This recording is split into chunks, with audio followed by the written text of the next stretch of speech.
I had been dating Luke for so many years that, sometimes, it felt like he had always been there, like a sturdy wall in an old house. He didn't make noise, he didn't demand attention, but he held everything up. There was 1 month left until our wedding, and I lived in a kind of beautiful vertigo, as if each day had its own glow. Jake was in everything, as he had always been in my life, only now in an even more constant way. He was my best friend, the kind of presence that doesn't need to ask permission because it already has a reserved space. If I needed to choose flowers, he had an opinion. If I needed to confirm vendors, he already had the number saved. If I panicked over some silly detail, he would toss out some dry, practical line and the world would fall back into place. I thought that was normal, that's how we worked. Luke, on the other hand, was the calm. He smiled when I got agitated, kissed my forehead when I spoke too fast, and said that, in the end, what mattered was me being there. I wanted so badly to believe that, and I did, truly, but I also wanted everything to be perfect. Not for the photo, not for the guests, for me, for that girl who, years ago, had dreamed of the moment of walking down the aisle without feeling afraid. But fear, I discovered, doesn't warn you when it arrives. It walks in with clean shoes and sits on the couch like an old acquaintance. It was a week before the wedding. Nothing dramatic happened, nothing that could turn into an easy story. Jake simply stopped. First, it was a message he didn't answer, then 2, then the whole day. I checked my phone so many times that my thumb got that repetitive feeling, as if I were wearing through the skin.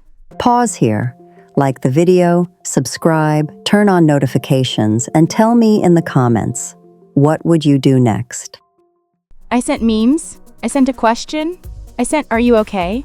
I sent "Talk to me when you can." Nothing. I called. It rang until it dropped. I called again. And again. At first, I laughed nervously. Jake was like that sometimes. He disappeared when he was buried in work, when his mind turned into a room full of papers on the floor. But Jake always came back.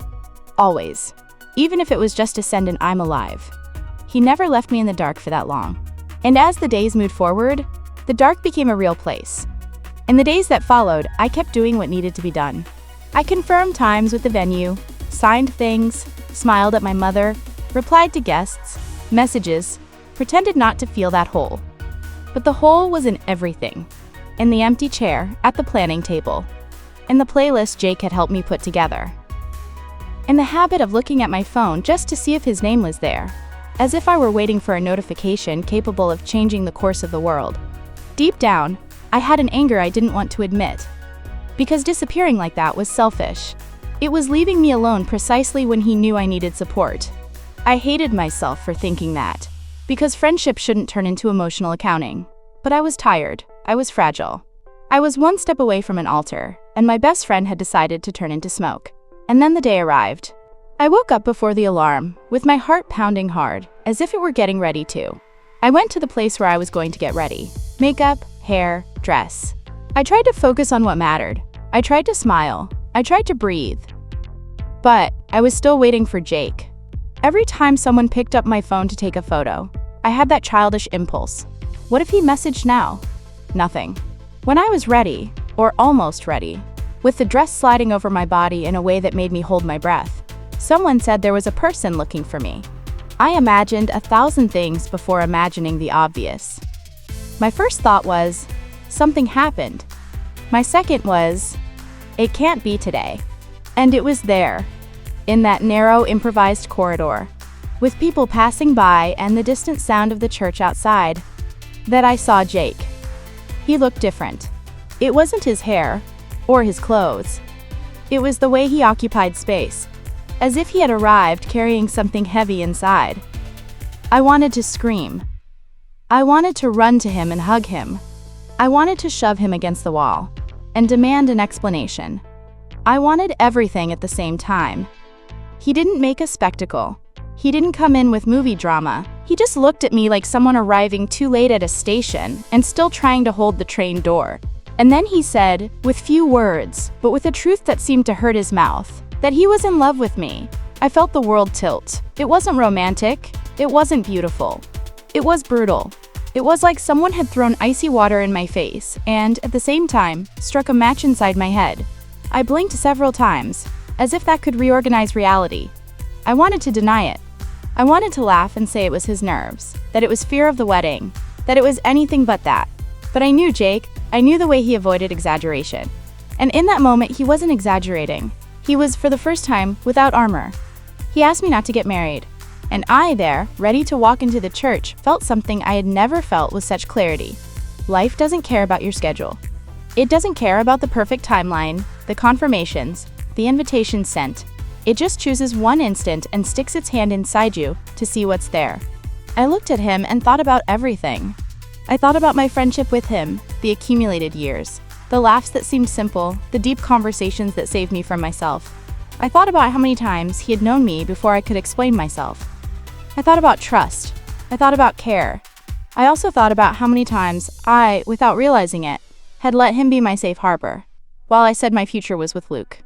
And I thought about Luke, about the way he waited for me without demanding, about the way he loved me in a quiet way, without putting me to the test, about the promise of a life that wasn't a roller coaster, but a long road. I thought about how I had chosen Luke, many times, consciously, not because there was no passion in me, but because I wanted peace. I wanted to build. I wanted someone who would stay. And I felt guilt, because in that instant I also felt something else. Jake's pain cut through me as if it were mine, but noticing doesn't make it easier. I remember looking at the nearby mirror and seeing the bride reflected. Me, with the dress, with the makeup, with the perfect hair, and with the eyes of someone who had just been yanked off the ground. I looked beautiful and broken at the same time. I wanted someone to tell me what to do. I wanted the world to have a manual for impossible situations. But it didn't. It was just me, Jake, time running, and a church full of people waiting for the simplest version of this story. The bride walks in, the groom smiles, life goes on. The truth is, I didn't know, in that second, whether Jake was offering me love or offering me chaos. I didn't know if it was courage or selfishness. I didn't know if I was being tested or freed.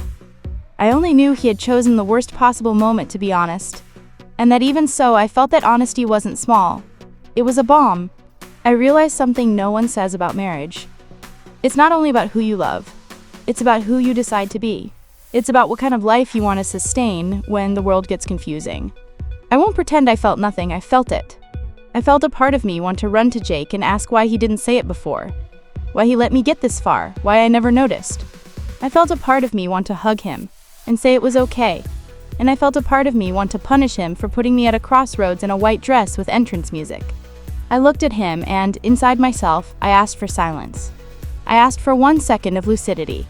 And lucidity came from a simple place. Luke was waiting for me on the other side of that door. Not as a prize, not as a plan, as a real person, with a real heart, who trusted me. I understood that if I stopped everything in that moment, I wouldn't be choosing Jake. I would be choosing the storm. I would be choosing a decision driven by shock, by guilt, by adrenaline. And I didn't want my life to be defined by a scare. So I did the only thing I could do without shattering completely. I was honest, too, in the way I could manage.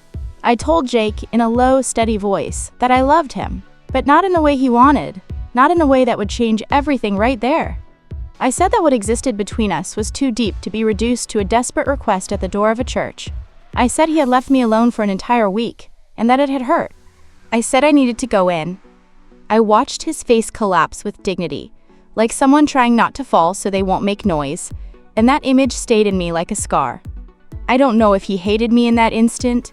I don't know if he regretted speaking. I only know that, for a second, I felt his whole life passing through his eyes, as if he were handing over something he had kept for too long. When I walked into the church, everything felt far away, as if I were underwater. The music started. People stood. The aisle opened. I saw Luke up front, and his eyes were full, the way they always got when he looked at me as if I were something precious. And I realized that love, sometimes, is this: the decision not to destroy what is good, just because something unexpected showed up screaming. I got married, but I didn't come out unscathed. Afterward, at the reception, I smiled and danced and thanked people, and on the outside I looked like the bride everyone expected. On the inside I carried a question that didn't have an easy answer. How many parallel stories live hidden inside a main story? In the days that followed, I had to face what had happened without the wedding shine. I had to talk to Luke because marriage isn't a stage where you hide secrets behind flowers. I told him. Not with cruel details, but with truth. And he listened with a calm pain that broke me more than any yelling would have. He didn't blame me for feelings existing in the world. He asked only for continuous honesty. And that, to me, was love in its raw state. As for Jake, we didn't resolve it quickly. There is no going back to normal after a confession like that.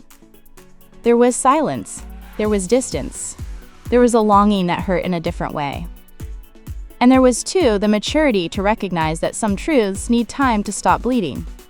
Sometimes I still think about that corridor, that instant when Jake appeared like a ghost of what could have been.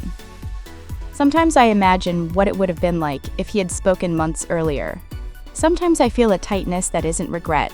It's just the awareness that life is bigger than the choices we can manage to see. And I learned something no one taught me when I dreamed about marriage. There are loves that arrive late. There are loves that aren't meant to be lived, but meant to be acknowledged. There are people so important that, even when they get it wrong, the story with them doesn't disappear. It just changes shape. I went on with Luke. I chose what I could sustain. I built a life with someone who loved me, without theater. But a part of me will always remember Jake that day, because it was there that I understood, with painful clarity, that the human heart is not a straight line. It is a place full of doors. And, that day, one of them almost opened. If this felt intense, the next one is sharper and more personal. Click the next video, because the first minute changes the entire story.